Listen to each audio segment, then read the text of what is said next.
Oh, hey, how you doing?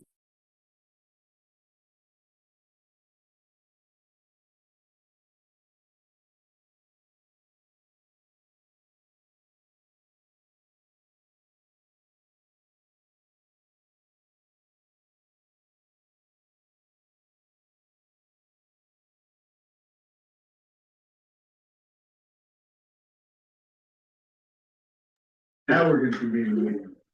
And welcome all. I want to first welcome, we have very special guests, Alicia Lash and Bob Ennis from Great Point, but especially, no offense, no offense, but especially Mayor Sheen has joined us today for her annual discussion with us of the state of the city. And that's tremendously exciting and appreciated. And it goes without saying that the effectiveness of this organization is deeply coupled with how effectively we can coordinate the city hall and be that focal point where the public interest meets the private sector and try to be effective to do good things for our city, which our mission so ably says. So I'm excited about the meeting. Bob and Alicia are going to talk financial stuff. Not as exciting, even though I'm chair of the finance committee, which is our hardest working committee is not as exciting, but Mayor, welcome. Thank you for coming today. We appreciate it. We appreciate all you do, and we look forward to your remarks. So thank you. Oh, first order of business before we go to the mayor. Can I get a motion to approve the minutes, please? So moved. Second. Any further discussion, clarification? No, all those in favor? Aye. All right. There you go. Great. All right, with that, Great. Jean, welcome. So thank you. I will be delivering my final state of the city on tomorrow, and we are going offsite. We're going to the E-Tech building at New Albany so that we can really talk about the exciting investments that are being made both at U Albany, other global foundries, and really in the region, and what impact that is having and is expected to have on the city of Albany. And tying in the economic impact that U Albany has on the city and on the region. I think it's really important to lift that up. When I became mayor back in 2014, there were tensions with town gown. The eggs and eggs had occurred the year before that, and folks in the city were really looking for the large not-for-profits that were located in the city to be better partners with the city of Albany. And I'm very proud of the fact that we've been able to accomplish that, and we've had great leadership at U Albany, and I think it's important to talk about that and talk about how it really has radically changed the approach that we take to everything from making sure that students have the information that they need when they come back to the city and move into the Pine Hills neighborhood or various other places where students like to live and congregate, and really stress the importance of keeping them safe, making sure that they're in good housing and focusing on investments that will help to ensure that we're aligned with U Albany and its goals and objectives. So that is why we chosen that location, and looking forward to that, and they're looking forward to it. And I'm going to be talking about the $1 billion+ that has been invested in the city, and it due in no small part to the hard work of this board and this organization. And I'm very grateful to all of you for your service on this board and for your focus on the city of Albany. And also talk about the real opportunity that we now have with the governor putting, and we're gonna have to make sure that we understand where the language is going to be, but making permanent our capital city funding. That funding is just to fill potholes and fix the sidewalks, right? Like that's the basic funding that we were looking for. And now looking at the $400 million investment that is designed to make sure that the State Museum is actually an attraction for the city of Albany and for the region, as well as a significant investment. The nothing is, no contracts are signed yet, but certainly the goal is, and the thought is that that money will be spent to develop Liberty Park, and the area around that, to ensure that if there are other areas where strategic investments are needed to be made along that corridor of Broadway and Pearl, all the way to the warehouse district, that those investments are being made. So it's a very exciting opportunity. And I think one of the things that I am looking forward to is there is a very short timeline for some strategic planning. And I have asked Empire State Development to include in the scope of that something that we've all talked about and that I've talked with the Parking Authority Board. How do we look at the various entities that are focused on Albany and economic development in Albany and ensure that we are getting the most out of those organizations that we can. And I think that there is real opportunity to look at creating a more dynamic relationship among the Parking Authority, which generates revenue, Capitalize Albany Corporation, looking at what the bids are doing, even potentially looking a little bit at some of the things that Discover Albany does to ensure that we are able to maximize the value that is there. And so I think that that is the next big opportunity. And when you have something like $200 million that we will be tasked with ensuring is invested to drive more private development, that maximizing that is going to be essential. So I know that you're on your agenda today, going to be talking about a contract, I guess. We'd love to know more because it includes the Skyway. So we'll get debriefed on the details of that. But I think things like the Skyway, the Clinton Market Collective, Quackenbush Square, these are places and spaces that we built, and we need to have the strength of an organization to actually operate them, and that's going to require revenue. So looking at how we lift that partnership up and do more in our downtown, and Empire State Development was very open to that. And I talked about, we went pretty far down the road. And so Tom's done a lot of work on this. There've been some initial reviews of financials to see where the opportunities are. The Parking Authority in particular is going to be paying off their final bond this year. And so they are going to do some additional borrowing for maintenance of their garages. There may be a need for a new garage, or maybe a need to reimagine one of the garages that's kind of reached the end of its useful life. So that won't remain, they won't remain debt-free, but certainly thinking about cash flow and thinking about the opportunity to use that for economic development in the city of Albany is a really exciting opportunity. So we really want to be able to take advantage of that.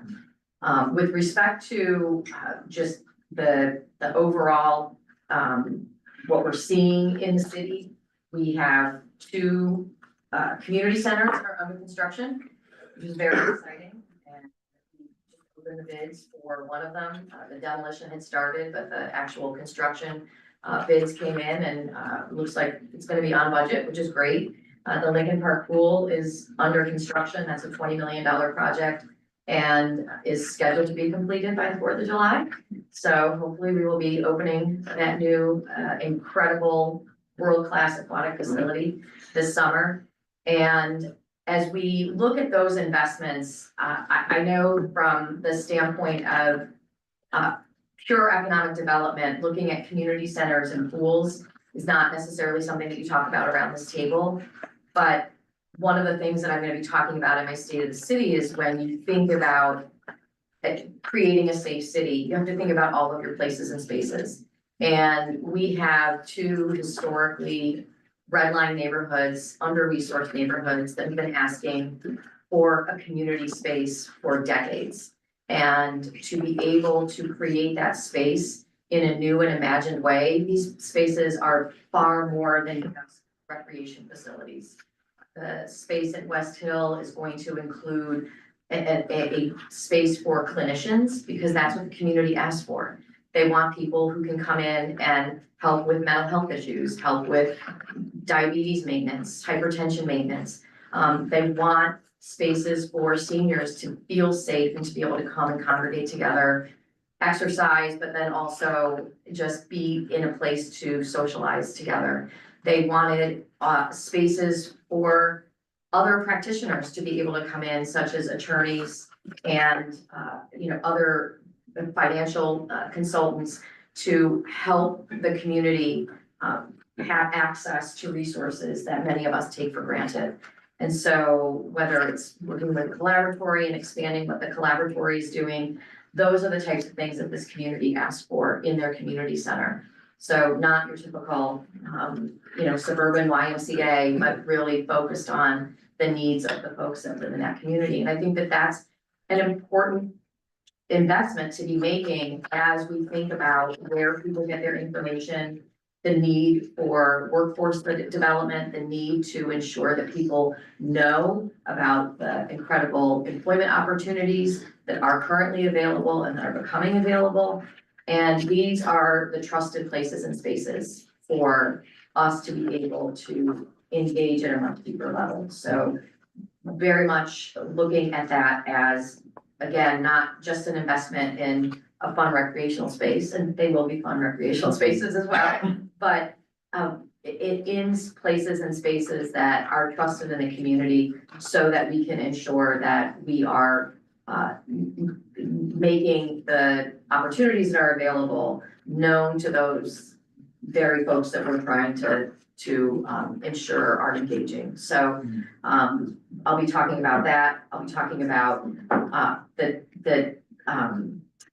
the focus that we've placed on partnering with Albany County to address homelessness and mental health issues. I think that one of the things that people don't necessarily understand is the resources that exist for individuals who are struggling with homelessness, struggling with mental illness, struggling with substance use disorder, are all controlled by the county.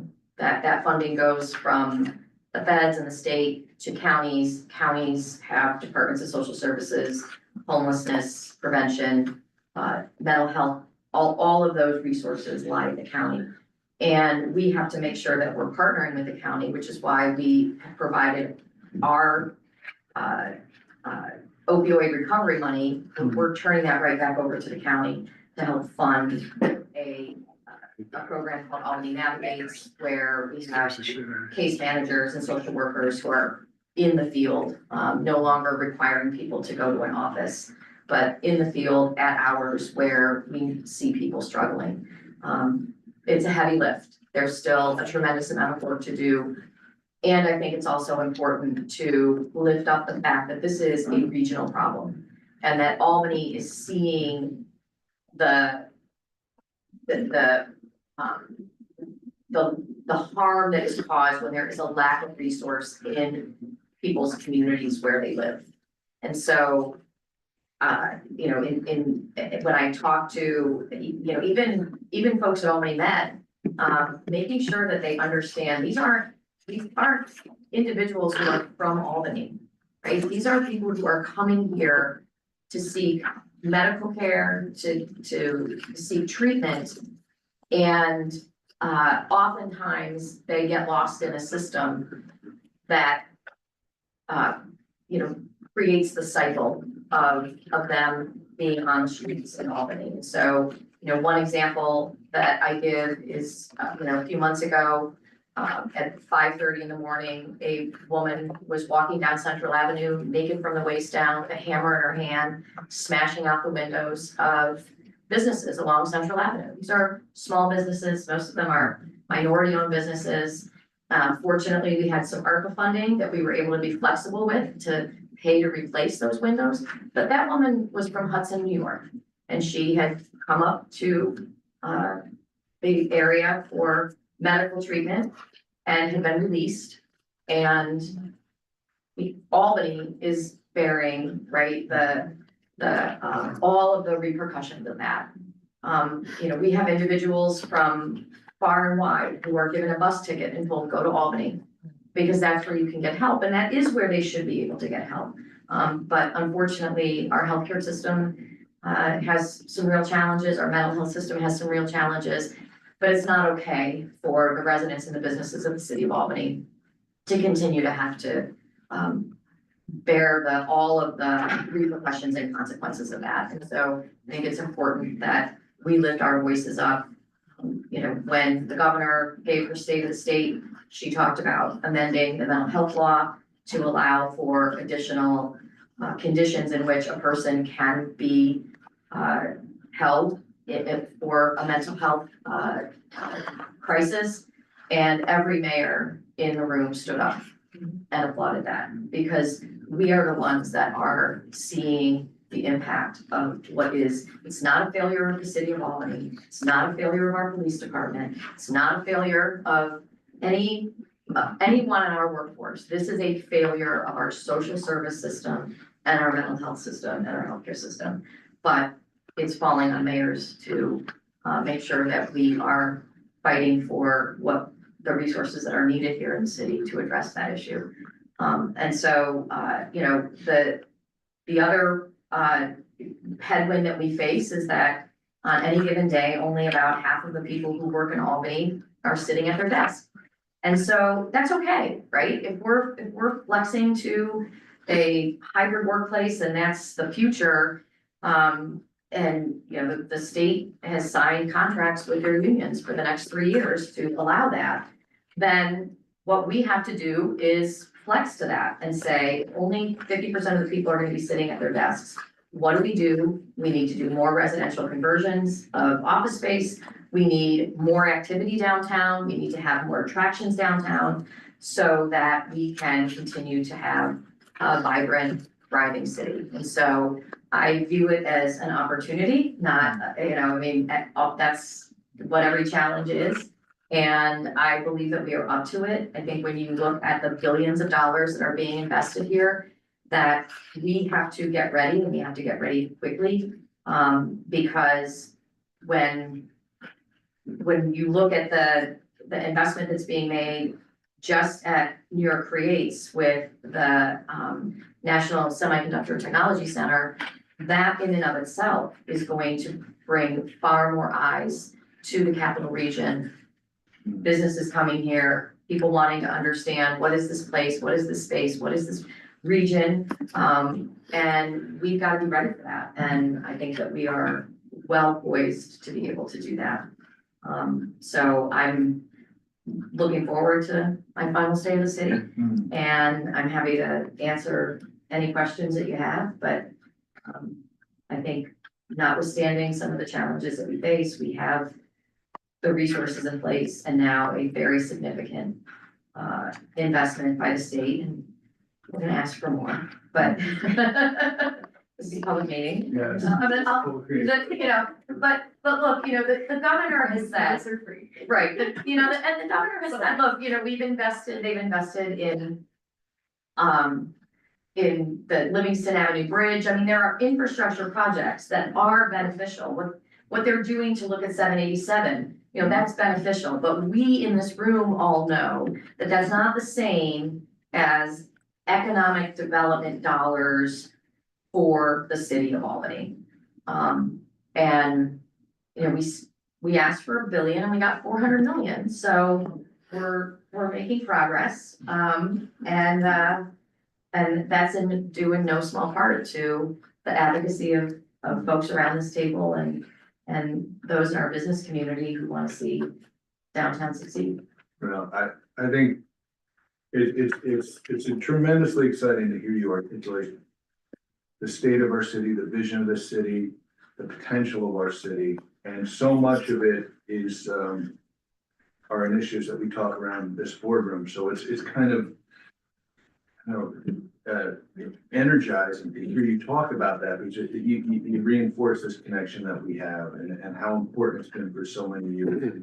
I will say that the city's on the precipice of a great investment, and that would not happen but for the leadership of Mayor Sheehan. It's something that I've seen personally, and your advocacy at the highest level and the lowest level to promote our city has been great. And if you can accomplish some of these things, any of these things, the permanence of our annual support, financial support, is something we've talked about forever. I've been on this board for too long, and we've talked about it the whole time, forever.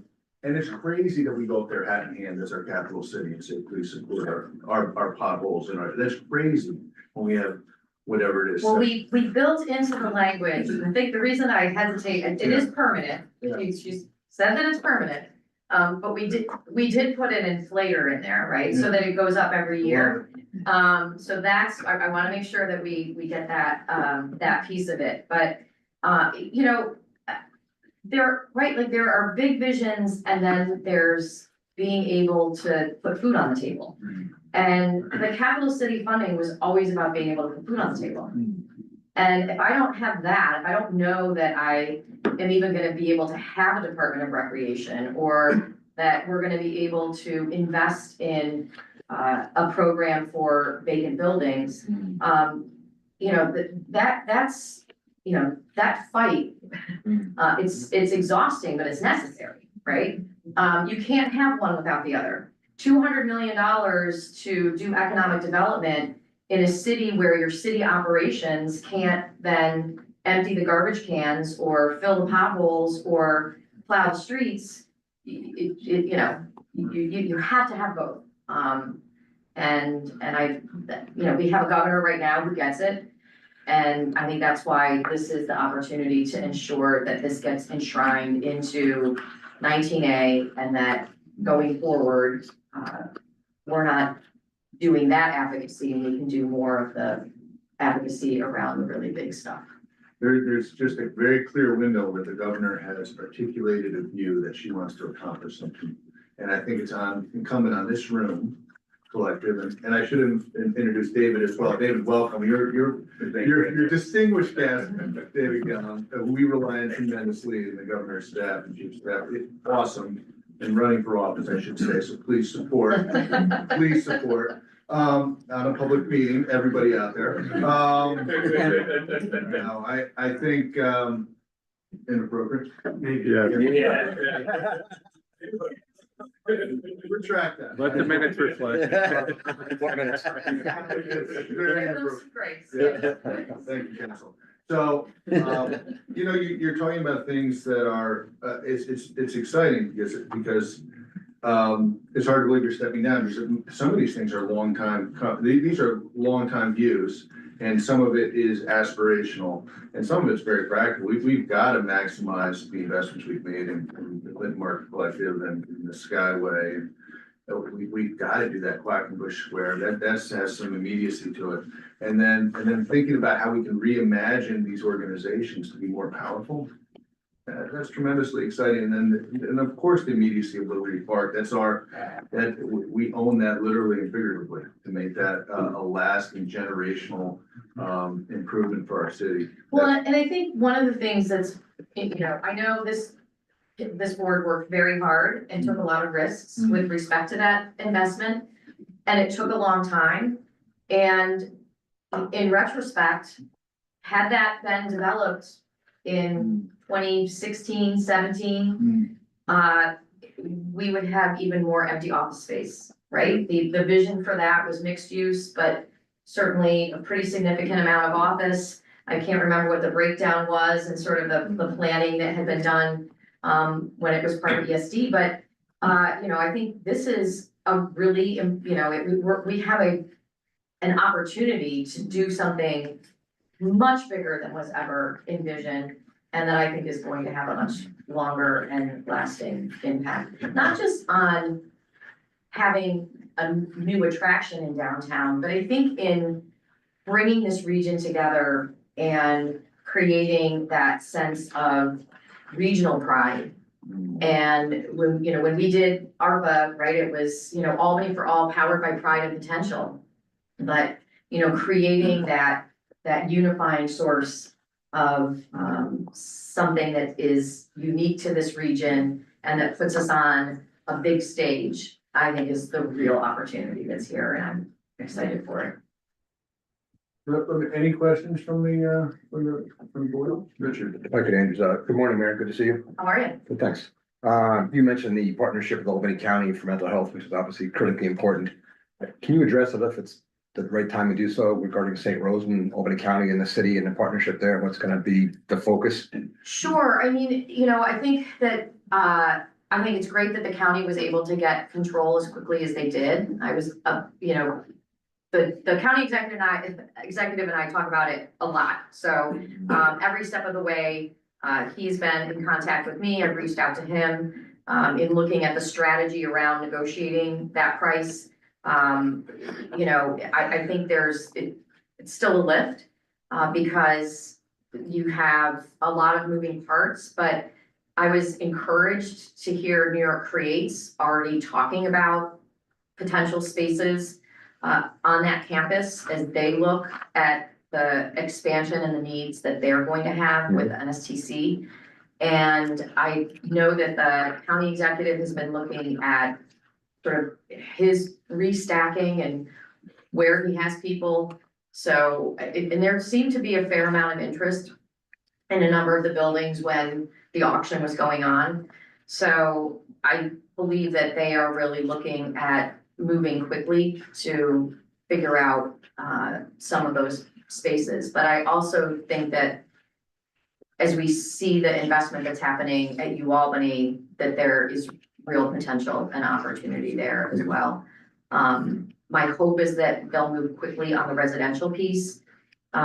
We have amended our USDO because when we revised it, we created a campus and it did not allow for 1 and 2 family housing because it was a college campus. So we changed it to allow for 1 and 2 family housing as well. So I think it gives a lot of different options with what to do with the housing piece of that. Okay. I think we gotta get people living in and around there, so that we have feet on the street. Okay, thank you. Any other questions? Well, I'm tremendously excited about it and we really appreciate your time here today, so thank you. Any advice you have as you think about us as we try to maximize this? What do we need? So it's hard for us sometimes because you have governors and mayors and people like that, and then you have us, our volunteerism. It's exciting. What can we be doing, do you think, to maximize this opportunity? Where do you see us being most effective? I think that we have to, first of all, think really big.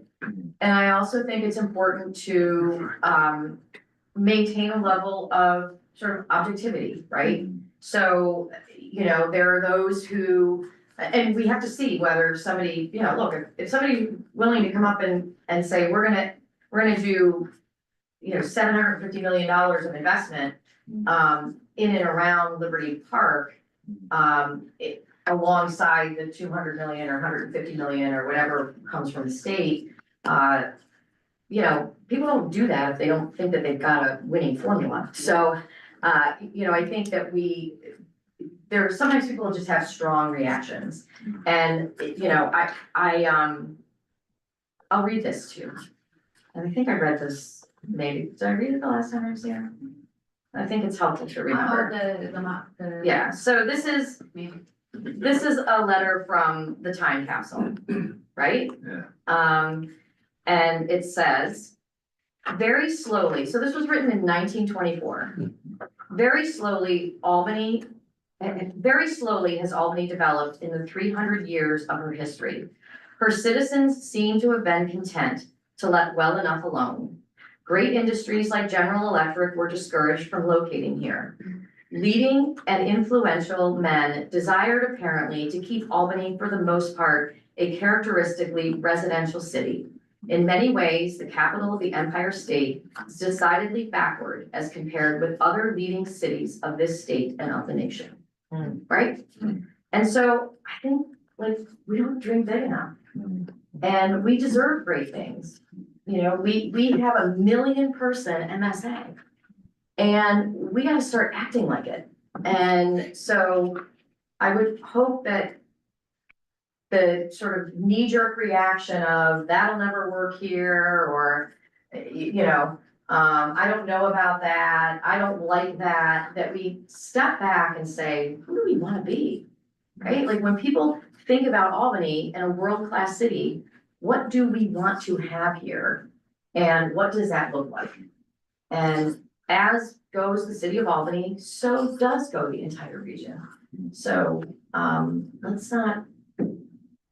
let's dream big. So well said. Yeah, Jen?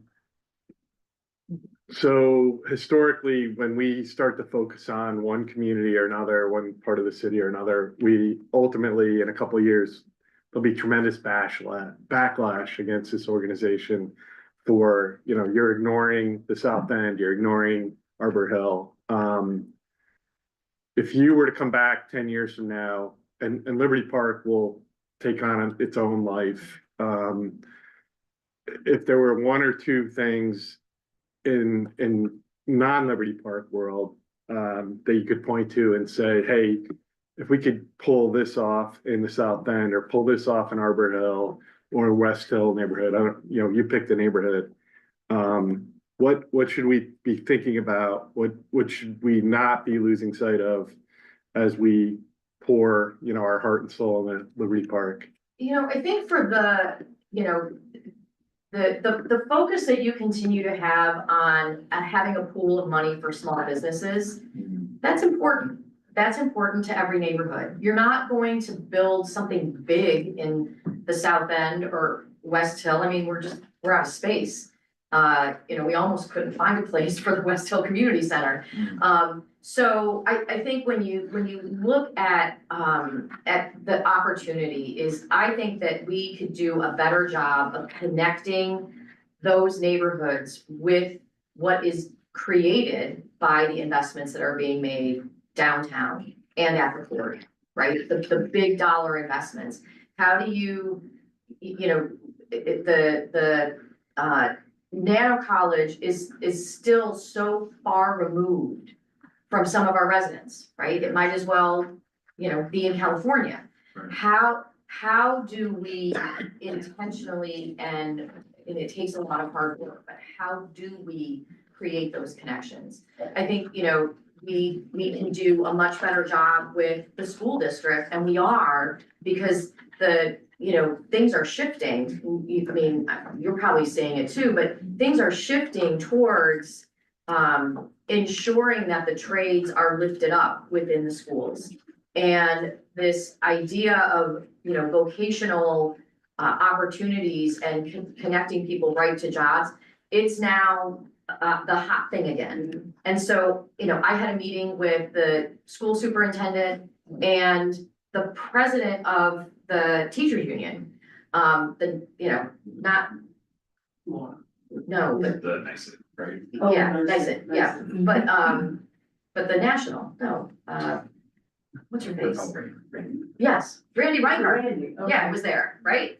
I mean, so they are focused on this, so this alignment between the unions and the, the educators and the curriculum, so I think that is a real opportunity. If we could get, nano in the high school, or, wind turbines in the high school, whatever those programs are, I think that you are going to see investment in these neighborhoods.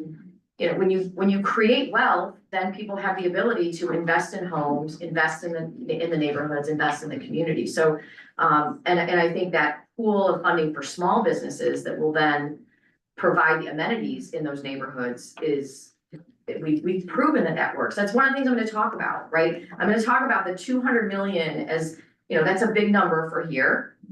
We all know that'll go fast.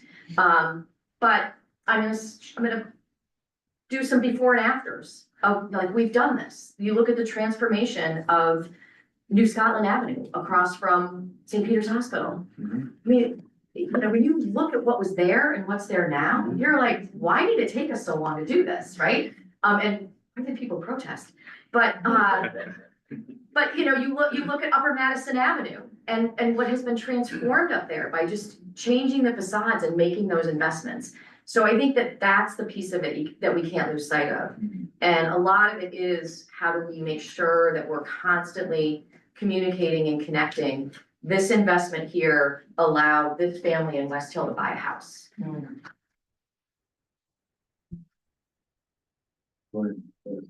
Madam Mayor, thank you so much for everything you've been doing and your leadership in the region.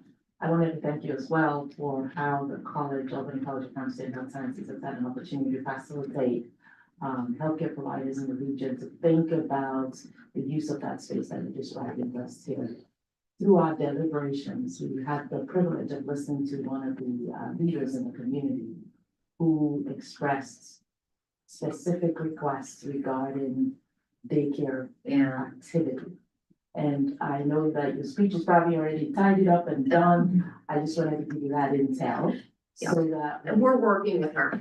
Good. So we can't do it in that space. I mean, a new daycare requires a minimum of 10,000 square feet. It requires separate entrances. It has all of these requirements that that would limit the teenage activity that can happen at a community center. It would limit what happens at that community center. But we are working with her to identify some other spaces for daycare.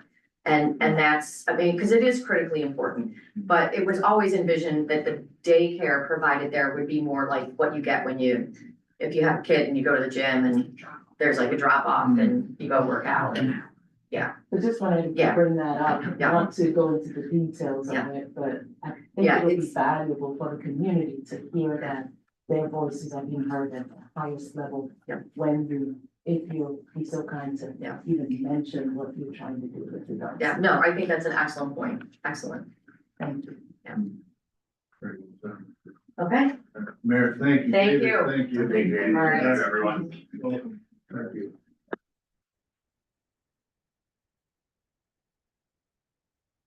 now the financial. Now, Got it. Already been there.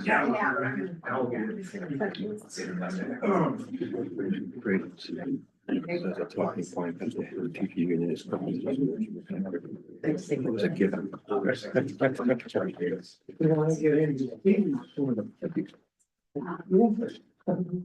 We have. This is. What if nice, but the mayor is your warm up act. Yeah. I think it's the other way around. No. I think we need to move the camera. You heard the feature. Well, yeah, certainly it's more exciting if, we seated the mayor, but it is what it is. I think it's exciting because, as we talk about the potential of the city and what this corporation can do, so much of it is vested in our financial capacity and how we manage that and maximize that opportunity. And we have resources, but they're finite. And our custodian chair will help us about that. And we appreciate that. We had Bob only. I know, I'm sorry. but- Well, as I promised, We're excited about it. I would bring the apron. How much time do we have after? Yes. Yeah. Or do you think we can do it? 10 minutes? We're gonna try. 10. Awesome. All right, well, thank you all for having us. I'm gonna lead it off with just some very high level comments about the investment landscape, starting with the economy. And I may not follow too closely the slides, so we'll put them up anyway. Our expectation for 2025 is, and this is at the national level, for economic growth in the low 2% range. As you can see on that highlighted line, we started 2024 considerably higher, but we ended in the low 2% range, and that's where we think we're gonna stay for this year.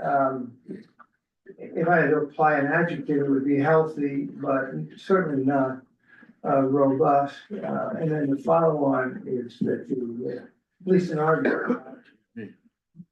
economic contraction are quite slim at this point, but I would also point out this is a very uncertain time, with,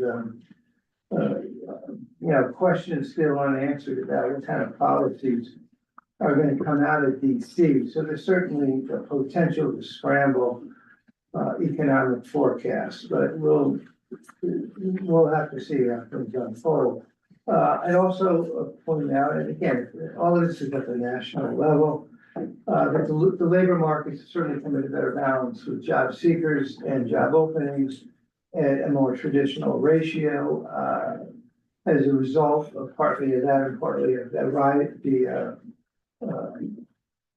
slower economy that we're seeing, wage inflation come down to a much more attractive level in the eyes of the Fed. The labor market is a very important consideration in monetary policy. Inflation has come down to I think we have a different presentation. I think. I don't think that's the Yeah. one. I think if you look at, that's the longer version, which is in the appendix. If you can look at it, if you, so. We have a handout, Yeah, I think let's stick with the handout, right? and don't be intimidated by the 150 pages or whatever. We're just gonna Most of it's in speak the from the appendix. first four. Where was I? Inflation, okay. We're at 3% or below, depending upon, which metric you look at. The combination of softer economic growth, softer inflation, softer labor markets triggered the beginning of the easing cycle in September, but it's interestingly, at least I think it's interesting to see what you think. Rates fell last summer, and they fell sharply in anticipation of the beginning of that easing cycle. And the Fed, followed through and has cut rates so far 1%. But shortly after that first move, interest rates retraced their steps and pretty much went back up to where they were before, at least intermediate and longer rates. And there were three reasons. Inflation seemingly stalled, the progress with inflation seemingly stalled out. The economy ran a little bit stronger than expected. And perhaps the biggest reason was the uncertainty surrounding the policies of the new administration.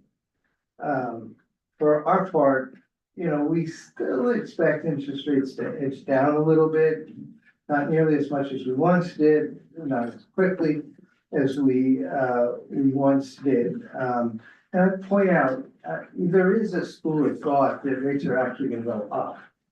And that's coming from those that have the greatest concern about tariffs and deportation and so forth. It's pretty hard to parse what's bluster or what's actually gonna happen, so we don't know. We'll find out. We remain mindful of those possibilities, but from where we are right now, we don't expect a massive amount of impact on the inflation rate or the level of economic activity. But it's just one of those things that time will tell, and I cannot tell you that we're especially confident in our forecast in the face of such uncertainty. So now kind of looking at the segments of the market briefly, bonds have certainly become more appealing with rates going up and staying up at least longer term rates or intermediate longer term rates. So our strategy with your portfolio is where appropriate and within the context of your investment policy statement to extend the duration so that we can lock in higher interest rates for a longer period of time. I'll also say that we have an overweight in treasuries. We have that because credit spreads between corporate bonds and treasury bonds is very narrow. In our minds, we're not rewarded for taking on credit risk. When those spreads widen, we are likely to buy more corporate bonds. And then we'll just touch on equities. It's the smaller part of the portfolio, but people are interested in it. Our expectations for 2025 are for lackluster returns from the equity markets, mid-single digits from the S&P 500, the most common measure of stock prices. The reason is that the top 10 names in the S&P 500, which now represent almost an unprecedented 40%. So we have a huge concentration in the benchmark that we all look to, which adds a considerable amount of risk and dominance to the S&P 500. And these mega cap stocks are priced for perfection, which is the way we refer to it in Wall Street. And it's most likely inevitable that at some point, perhaps sooner than later, that they're going to moderate. And they certainly did yesterday for those of you who follow the markets. And that's going to hold back the broader S&P 500. The most attractive yields, we believe, are going to come from the small and mid cap stocks. So the parts of the market that are outside the S&P 500 that were left behind in for most of the last 2 years. And that's, we do have some allocation in your portfolio there. I think we're just going to very briefly touch on it. I'm almost done if you happen to know. We, and I know this, we're fiduciaries to your organization, we're fiduciaries to these funds, and so we're very prudent and we strive to minimize the risk while capturing as much as the equity upside in the equity markets that we can prudently achieve. And so to that end, we have those mega cap stocks at a 50% allocation. A little bit of a headwind for major parts of the last 2 years. We're clearly more prudent and we feel strongly the right thing to do, given the purpose of these funds. And so on the next page, just to wrap it up with the portfolio structure, the portfolio is lower risk, as it should be. Again, given the purpose of these funds, we have a modest 11% allocation to equities. 80% of the domestic equities are in large cap blue chip names. High quality, highly liquid bond portfolio. As I just said, we're not chasing narrowly read speculative components of the markets. So the downside is tempered, and it's tempered by these very factors. Low equity allocation, improvement equities, and high credit quality. So we believe that these portfolios are appropriately, prudently managed for the mandate that you've given us. And so I'll turn it over to Alicia, and we'll make our time frame if we stop for questions in the interim, but Terrific. All right. So taking a look at page 4, as you know, we manage 2 portfolios for you. The reserve portfolio is just shy of about 4.3 million at the end of the year. And when we take a look at performance, we take a look at quarter to date, last 12 months, and how we've done since inception. So basically, when you take a look across, relatively in line with the policy benchmark, you'll see that we've added a second benchmark that is just the bond fund, the 1 to 3 government credit return. And that really is just for reference only to show you the impact of had we not had just a sliver of equity. So I think it's important to see that. And you can certainly see that impact when we look at since inception for the last 15 years that we've managed the portfolio. But as Bob mentioned, it is just a sliver. You want to make sure that it is a conservative portfolio. And you'll see quarter to date with the results, basically, flat, slightly below what we saw, of course, was that the rates went back up. So putting pressure on the bonds. The last 12 months, you'll see the growth with not only the short-term bond portfolio had returned about 4.4%, but again, the equities had a very strong year when you looked at the last 12 months. So that was beneficial to it. And when you take a look at the bottom, obviously that's just showing the benefit for always staying invested. The second page, also still focusing on the reserve portfolio, is really a breakdown of what the portfolio looks like. So you'll see the asset allocation again, primarily fixed income. Down below this, the fixed income statistics, which, you know, again, it's primarily government, the US Treasuries. You'll see the duration is slightly above the benchmark. The duration of the portfolio is 2 versus 1.9 the benchmark. The coupon 3.4%. You know, as things have matured, we've been able to invest at a higher coupon, so that is higher than what we had this time last year. When we take a look at the top right, the attribution, you know, for us, it's to take a look at, you know, what worked, what didn't. So when we take a look first and foremost, the asset allocation, that helped because we were overweight the equities and it was the strongest performer for the year. And with the security selection, really, you know, the drag on our domestic equity, as Bob mentioned, we're about 50% exposed to the Magnificent Seven, and we are very comfortable with that positioning because it has expanded so much in 2023 and 2024. So while your equities were up 18.4%, the S&P was up 25%. So that's really kind of driving that difference. But again, we're comfortable with the positioning given our prudent stance. And the bottom right, this is just a highlight of just the compliance staying, you know, in compliance with the investment guidelines. So we want to make sure that we can bring that to the committee each time that we present. Moving on to the liquidity portfolio. You'll see that we are ahead of the benchmark in every period, and you know, we are earning more than the T-bills. You'll see that the portfolio is about 1.7 million. I know that there was you know, the withdrawal that we saw this past quarter or in Q4. If we take a look then at the next page, again, just more kind of the same statistics that we see. You'll see with the fixed income piece of it, you know, slightly above the duration of the benchmark that we have there, even a greater allocation to the US Treasuries. And again, continuing as we plan to increase the average coupon as things mature and things pass forward. Staying again, bottom right, taking, you know, in compliance with the investment guidelines. The last page, page 8, I believe that this was feedback from the finance committee last week to see the consolidated report. So, absolutely. So, and certainly as we were working with Andy, we can always tweak this going forward if there's additional information that you wanted to see. That's great. Thank you for that summary. I think it's good too to see it working if we had a significant draw on our portfolio to execute on a very significant acquisition and have those resources readily available. That's the importance of that. There was a lot of discussion at finance committee around trying to get some visibility into the broader corporate resources. We look at it as the reserve portfolio and the liquidity portfolio, but sometimes you want to pull out, see the forest from the trees and say, what's the global picture look like?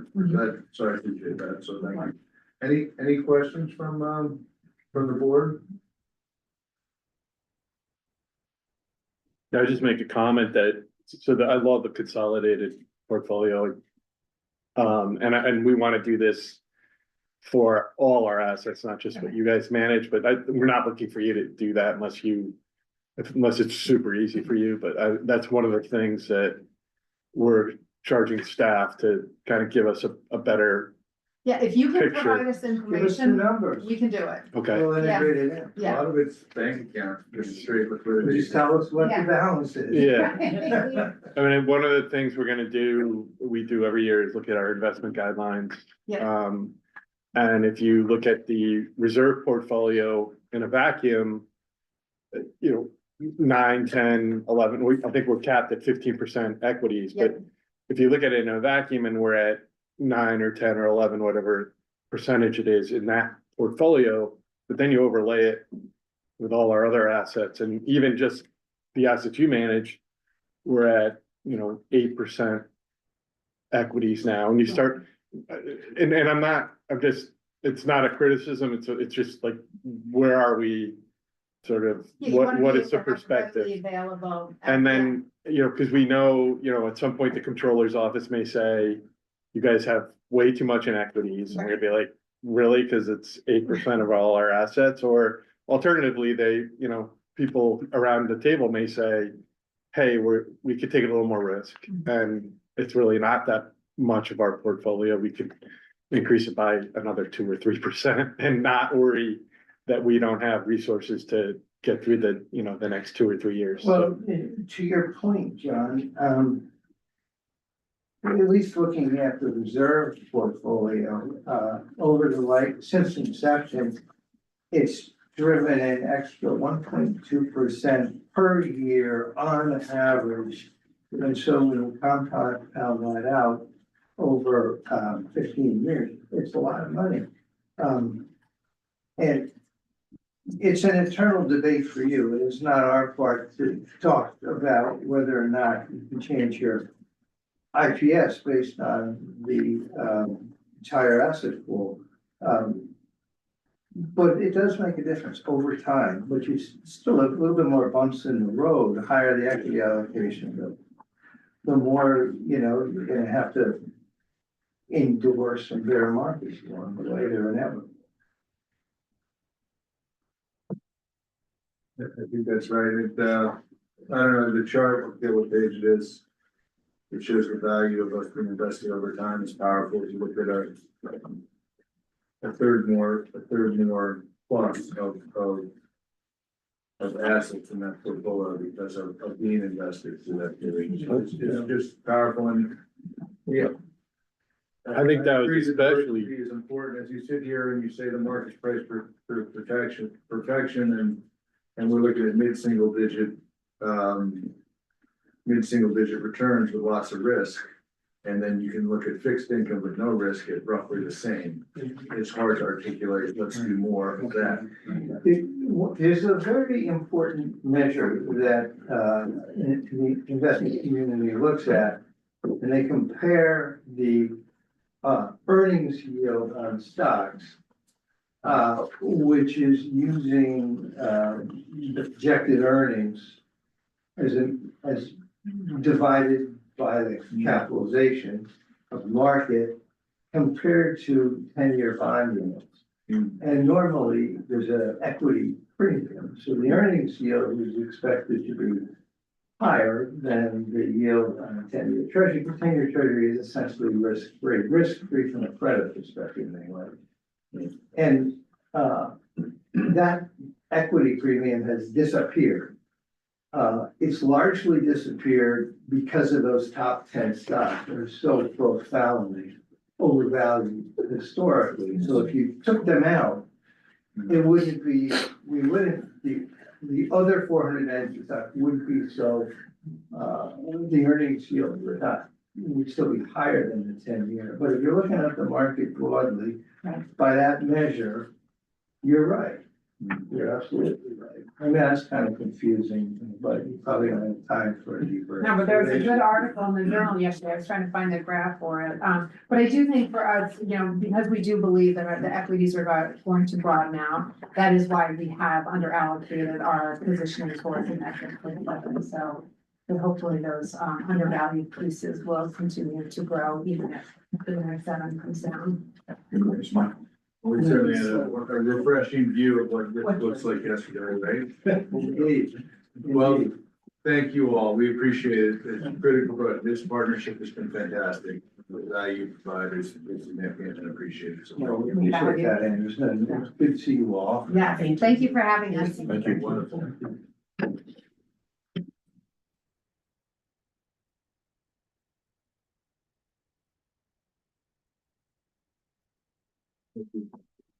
Yeah, it's good to see you. Always great. Yeah.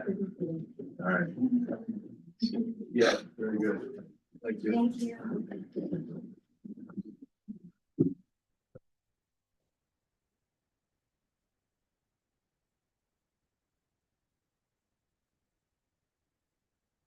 Before we move to the, any comments in,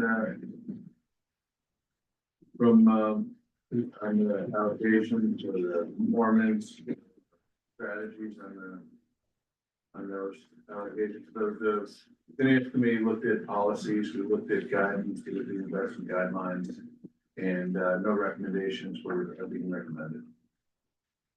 And generally satisfied with very satisfied with the administration of the funds. All right, next up, quarterly financial report. Thank you. So for your review, our schedule is as of 12/31/24. We have a summary memo, budget versus actual, income statement, balance sheet, and statement of cash flow. Important to note that these schedules are both unaudited and approximate. The annual audit is underway. As of last Friday, we were 2/3 of the way through. We're on track to present in March, both to internal and external stakeholders with that issue. No anomalous feedback, it's going smoothly as usual.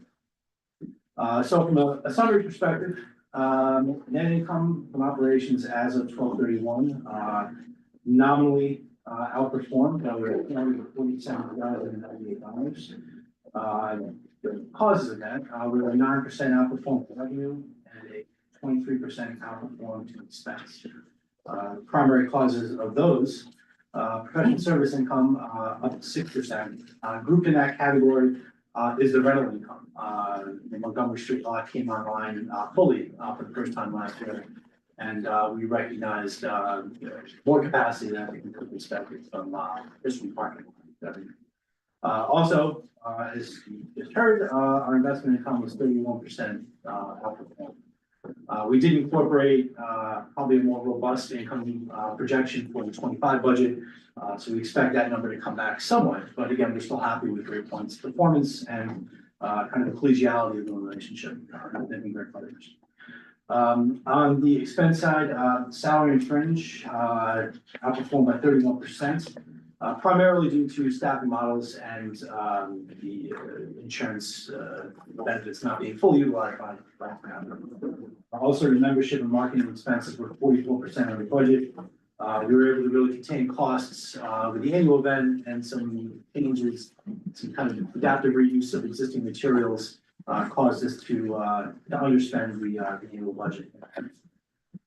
Net income after depreciation and program activity, approximately $2.2 million. We look forward to presenting the committee more fully in March, once the audit is complete.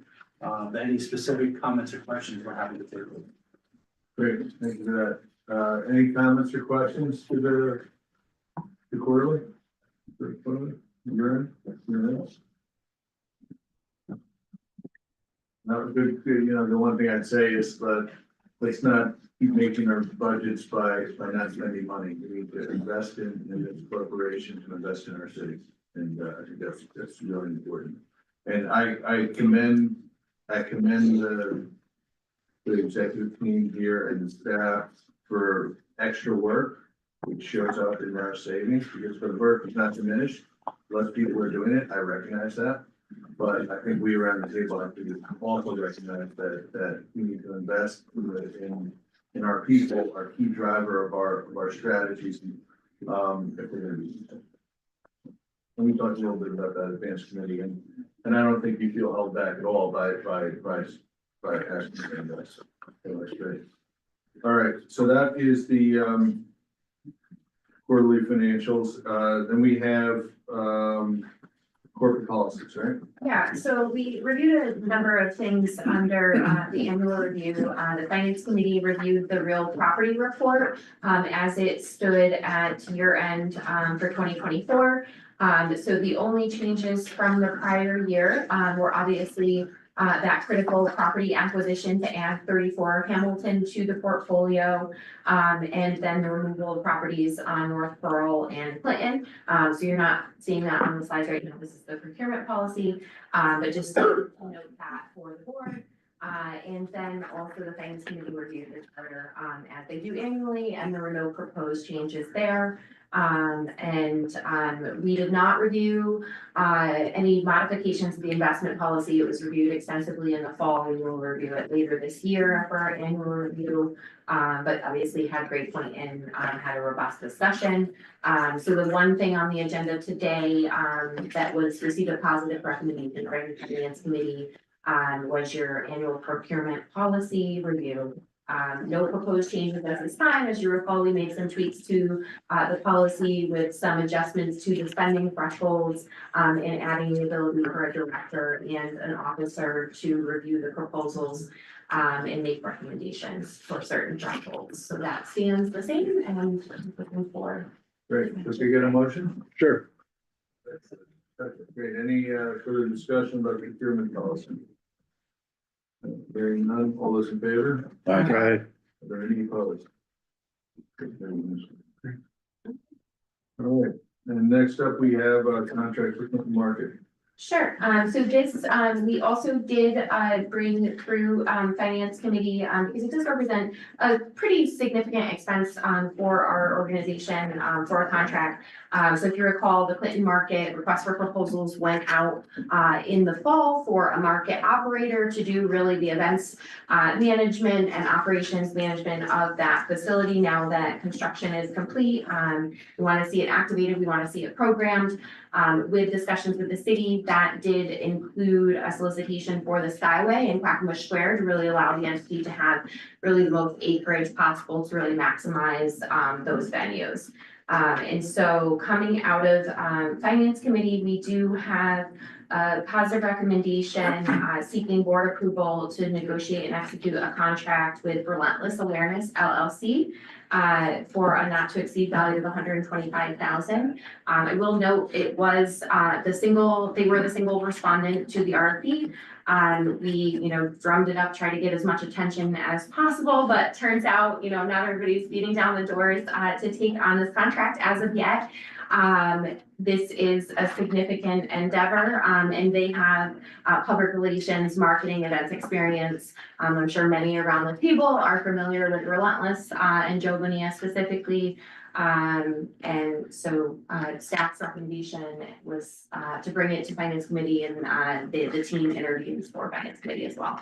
Can I get, we have a proposed resolution 2-25. Can you get a motion, please? Thank you. Okay, further discussion. It was interesting, obviously the single respondent, so, but a very qualified respondent, so that's, and with a lot of experience in our city doing like kind of work. Yeah, just a comment. So, we do have a cost not to exceed 125,000 in here. There is, and this was in their proposal and their presentation. There is a revenue generating opportunity for this organization. And some of those projections are in excess of $125,000 coming into the organization over the next 12 months. But I think, for our purposes today, it's a $125,000 contract, but I think the expectation is that some of that 125, if not all, that could be offset by revenue coming in. Who controls that? Who controls the revenue side? They will be generating the events, they'll be providing the vendors and connecting the people to get market operators. They have also agreed to assist with sponsorships and really trying to get other investments in the property. So It's really on them. It's to sorry for the long-winded answer. Well, okay. we get the revenue if they generate it, but I have concerns, so I will tell you I'm voting no on this. We need to monitor the revenue side of this very closely. And I don't suggest, or I suggest we do not delegate that unilaterally to a third party. This should be, and absolutely should be, a revenue making endeavor. And I worry about us just ceding complete control to a third party, this third party, to do that. So just not trying to be a wet blanket, but it's a word of caution. That, again, this should be absolutely revenue positive to us, not to. So I'm assuming that they get 125, that's it. They don't get a cut of the revenue in any way, shape, or form. So let me clarify, the 125,000 is the not to exceed value, but the way they have tiered up the contract, the initial base model of the contract is $75,000, and then there's $25,000 for ancillaries. So some of that 25,000 could be potential security services or other event services that we need. We may or may not opt into those in the terms of the negotiation of the agreement, but for the purposes of the board authorization, I wanted to be able to have the flexibility to negotiate those terms. But the revenue is 100% to us, 100%. We can make sure that's explicit in the contract. I would strongly So we would suggest. amend this resolution to provide for that. Again, I'm just one person sitting around the table. Sounds good. It is, there should be no revenue sharing. It should be 100%. And again, that revenue should exceed, especially if we're talking about $75,000. Easily exceed that. Yeah, I thought for the first year, I mean, I was surprised they didn't propose a significant revenue sharing, because if they run off and can get $150,000 of sponsorship revenue, if they could keep 50% of that, that would be, that would be great for them. I think during the first year, though, not knowing what sponsorship revenue could be, people may, Broadview could sponsor the Clinton Market Collective because you're on this board and you're committed to that site.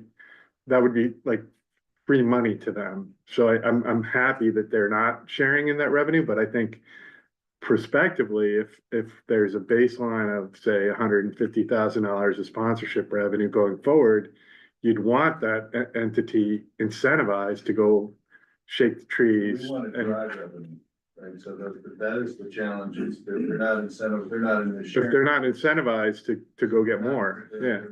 Now, they work for multiple organizations locally, right? Who do they work for? Yeah. Sure, I mean, we're conducting revenue checks right now, revenue is always from. And they've worked for, the city of Rensselaer, Electric Bid, local businesses, some businesses in Schenectady, a mix of private and public entities.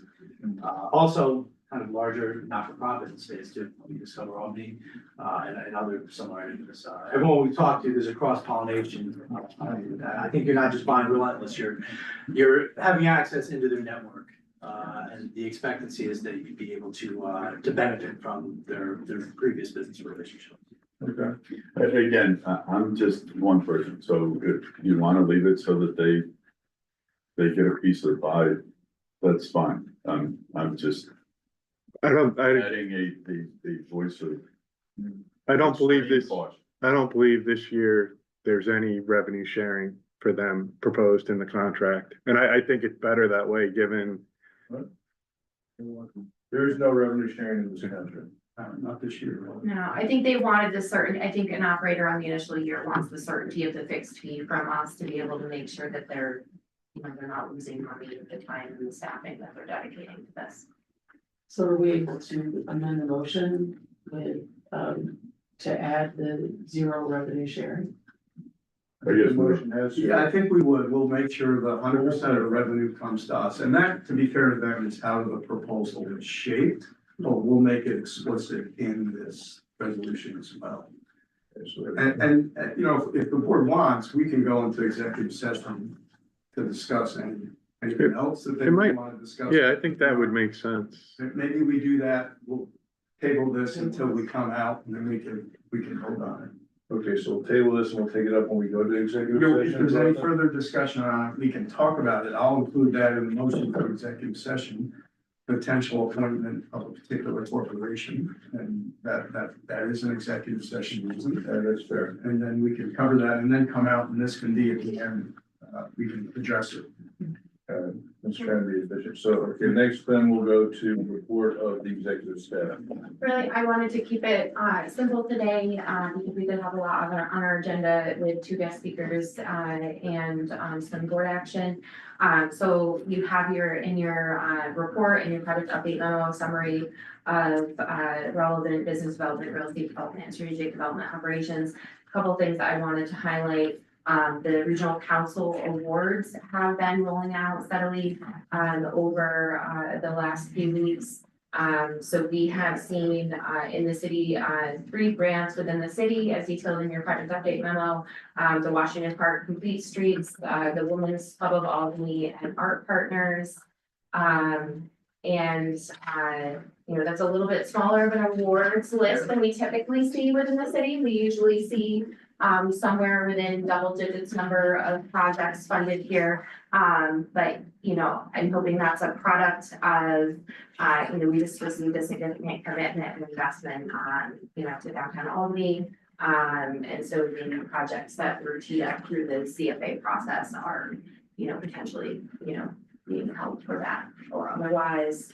Or maybe just there was less applicants, within the city this year. They can only award what they have. Other things of note, we, the staff on the internal grant programs, as the mayor mentioned earlier, we are plugging away. Cassidy's doing an amazing job of getting those reimbursements out the door. We do have ARPA deadline approaching at the end of next year in terms of getting all of the funding out the door. So we just really want to make sure that the building improvement grants and all of those other grants get to the businesses as quickly as we can. I think those are the main, top level updates, other than what you have in your packet. Great. Any questions for Ashley or the staff on the executive report? Good, and then we'll do a Liberty Park update. We do this in this session or executive session? How do you feel about it? We'll go to, we're gonna go to executive session if we could, first and second, and the reason would be to discuss both the potential appointment of a particular corporation and then also potential disposition of real estate, publicity of which would substantially affect the value thereof. And creating the Liberty Park purposes, so. Okay, so can you get a motion to go into executive session? John? Sure. John, please. Okay, guys. All right, good, all in favor? Great.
Would you read this first?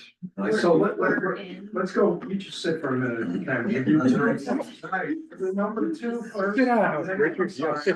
I'm trying to be efficient here. I know people are fidgeting. So two, and then I think Richard, then you could leave and then. Right. that's- Sequencing, I can leave it. And then you're done, yeah. Thank you, Tom. So we don't have to, which one is, so number two is the. Oh, the contract. Market. And we have a motion in this. We did already, so that's before the board. We have a motion and a second is before the board. Is there any further discussion? We discussed this at length at executive session. Was made to affirm, the motion was to affirm that there was no, revenue sharing with the, vendor, the contract. And we would include specific milestones as the president determined in the contract with respect to the compensation awards. Right. Okay, is there any further discussion about that?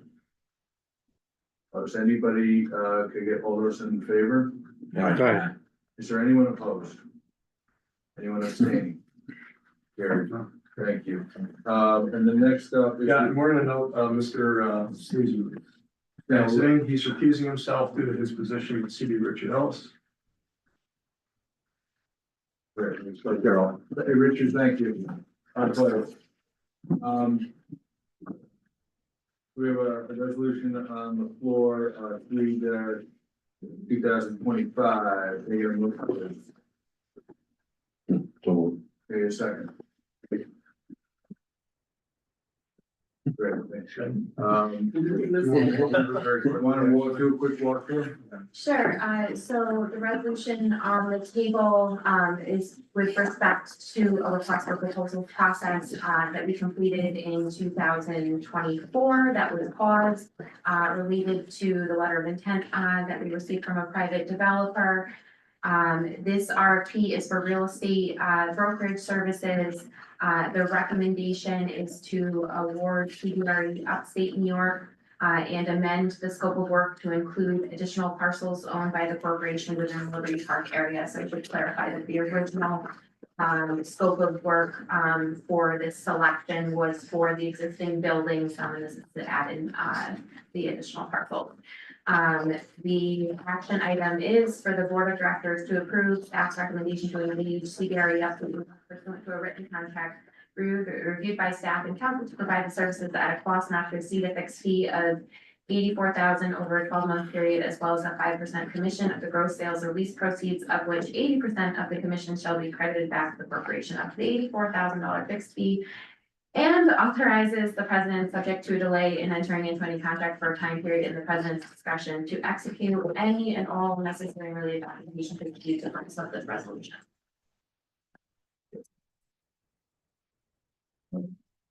Any further discussion, clarification? I would just recommend that I would like.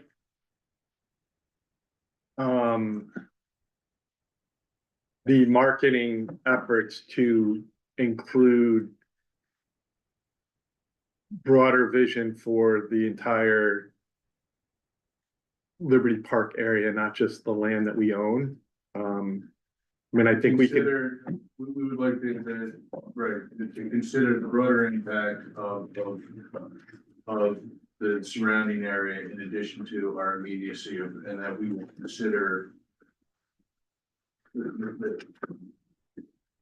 But projects would be positively reviewed if they have a broader impact on the city and maximize the. Those in favor? Aye. Any opposed?